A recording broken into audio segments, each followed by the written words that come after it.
కీర్తినాం శ్రీవేంకటివాసాయ శ్రీనివాసాయ నమః. జై శ్రీమన్నారాయణ.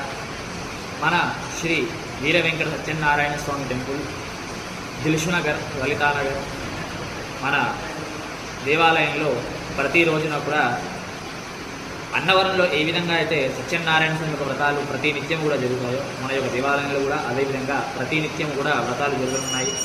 అలాగే మన యొక్క దేవాలయంలో ఈ జూన్ 12వ తారీఖు నుంచి బ్రహ్మోత్సవాలు, ఈ ఉత్సవాలు అనేటివి ప్రతి ఒక్క భగవంతునికి ప్రతి ఒక్క దేవాలయంలో జరుగుతుంటాయి. ఆ విధంగా మన యొక్క ఈ దిల్సుఖ్నగర్ సత్యనారాయణ స్వామి యొక్క దేవాలయంలో జూన్ 12వ తారీఖు కృష్ణపక్ష పాడ్యమి తిథి నాడు సత్యనారాయణ స్వామి యొక్క బ్రహ్మోత్సవాలు ప్రారంభమవుతున్నాయి. 12వ తారీఖు నుంచి 17వ తారీఖు వరకు వరుసగా స్వామి యొక్క కైంకర్య సేవలన్నీ కూడా జరుగుతుంటాయి. అందరూ కూడా వేల సంఖ్యలో వచ్చి స్వామి యొక్క కైంకర్య సేవలో పాల్గొని స్వామి యొక్క కృపకు పాత్రలు కారుతుందని చెప్పి స్వామి యొక్క అనుభవం.